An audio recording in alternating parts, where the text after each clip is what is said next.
This is the 2012 Toyota Prius C hatchback. This is the smallest member of the Prius family in America, at just about a foot shorter than the regular Prius, the liftback that we've all come to know. So we're starting out here in the back so we can take a look at the difference. Most of the space is lost, of course, here in the rear. Since we don't have the liftback, we have a hatch. That really just means we've lost an awful lot of useless space in the regular Prius. Cargo area is smaller, but it's not too bad. This is the largest size roller bag you can carry on a domestic flight in this country, and it fits the long way here in the trunk very easily. We could definitely fit another one next to it, and we could fit some small carry-on luggage as well. It would be a little tricky to carry luggage for 4 on a vacation away, however. If I fold down the rear seat, which is very easy, they do fold flat, but there is a problem. As you can see here with this case of laundry fabric softener, you can't actually push it completely onto the seat. You can only push it to the end of the cargo area since the seat is slightly higher than the cargo area. Let's take a look inside.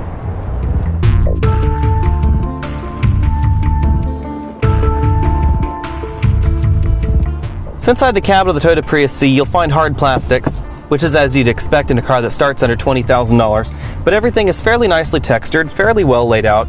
Everything is exactly where you'd expect it to be, except of course for this center mount gauge cluster, which has become a Prius hallmark.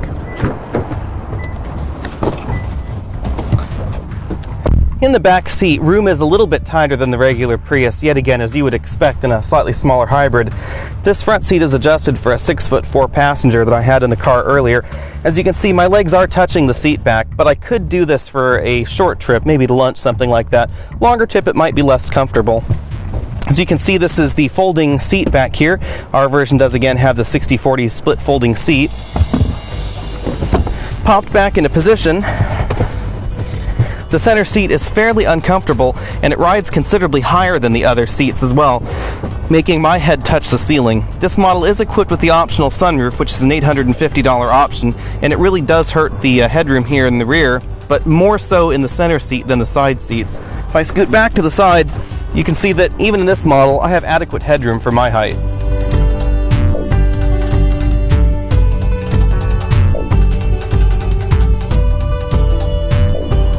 Here we are under the hood of the Prius C, and you have pretty much what you'd expect out of a small hybrid car. We have a 1.5 liter Atkinson cycle 4-cylinder engine. Now this is the same engine that was in the first generation Prius, but it's been modified slightly for the Prius C. It's completely beltless now, and that includes the water pump. And we have the typical hybrid synergy drive. We'll discuss that later on in this episode, so that way you don't get bored by all the technical details. This engine basically produces 73 horsepower and 82 pound-feet of torque. The hybrid synergy drive powertrain adds another 26 horsepower for a total of 99 horsepower total in this system, and an undisclosed amount of torque. Toyota really doesn't specify the torque ratings on their hybrids, but it's about 120 foot-pounds or so. We can glean that from the all-important spec sheet here, which lists motor generator 2 as 125 pound-feet of torque, and that's really pretty much the maximum. Again, we'll go into how the hybrid drivetrain actually works later on in the episode, but basically hybrid synergy drive employs 2 electric motor generators. One basically generates power the majority of the time, supplying it both to the battery pack and to the motor generator 2, and motor generator 2 helps the engine drive the car forward. So the total horsepower of the vehicle is really motor generator 2 plus the engine minus a bunch of other stuff that we'll talk about later. But performance actually isn't bad, although I am quite amused by how small some of these parts are, like this tiny little air cleaner here and this ever so small little air intake right there. It's kind of cute.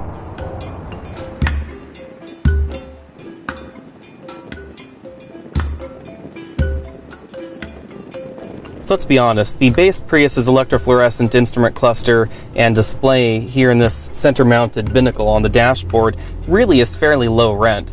And the Prius C solves that with a very nice high-resolution color LCD, as you can see here. It mirrors the commands that you're using on the steering wheel, as you can see on the screen. And we can cycle through our trip information here, our eco score, which grades your starting, your stopping, and your cruise, and also shows you charge and power. That's as close as you can get to a tachometer in a Prius. We have our 5-minute consumption graph here, which as you can see we haven't really been driving since the car started, so there's no information there. Eco savings, which actually is fairly handy. You can actually see how much money your Prius has spent. So The 193 miles since we last filled up our Prius has only cost us $16.84, and our total 533 miles that we've driven with the Prius has only been $47.24, and that is at $4.49 gas here in the San Francisco Bay Area, which is quite a bit more expensive than the rest of the country. As you can also see, we have averaged over 533 miles, a solid 50 miles per gallon, and that was actually borne out by our hard fill up the car and do the calculations manually tests. Over here we have our savings record. We have our past record. This is sort of like miles per gallon Olympics, which is a little bit silly if you ask me. Settings can be adjusted on the screen, and then of course you get the stereotypical hybrid energy monitor, which shows engine, motor, battery, and wheels.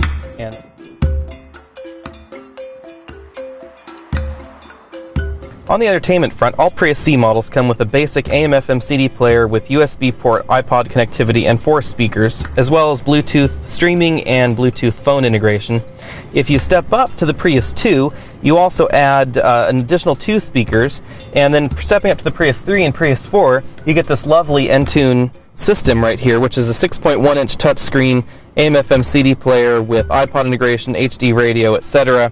But you also get the Entune apps. So I have my iPhone 4 connected here, as you can see.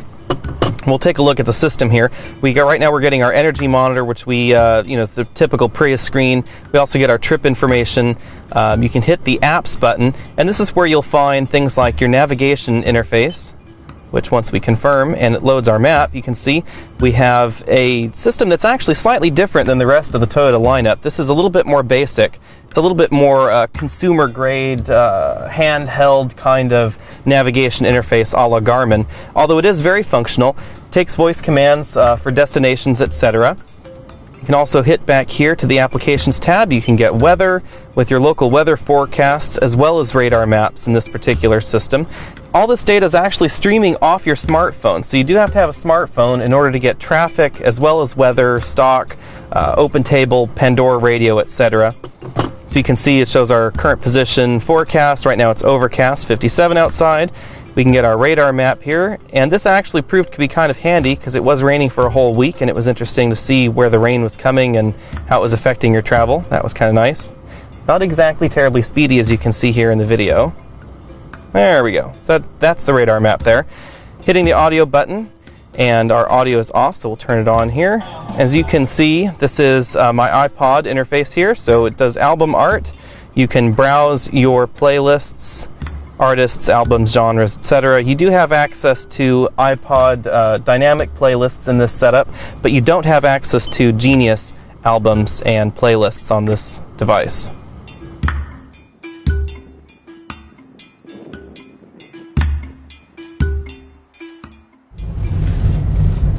Here we are in a parking lot, the natural habitat for the Prius C, and this is also where the Prius C gets its best mileage at 53 miles per gallon city.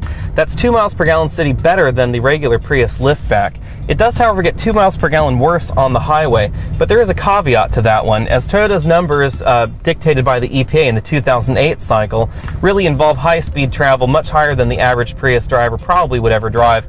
I've been driving this 65 to 70 miles per hour on the freeway, and my average has been between 50 and 66 miles per gallon on my way to work. 66 miles per gallon if I'm really ginger on the throttle, and I keep it to 65 tops on the highway, which is fairly good for a long distance commute like mine. 54 miles again each way, and that involves going up and over a 2,200 foot mountain pass on the way to work.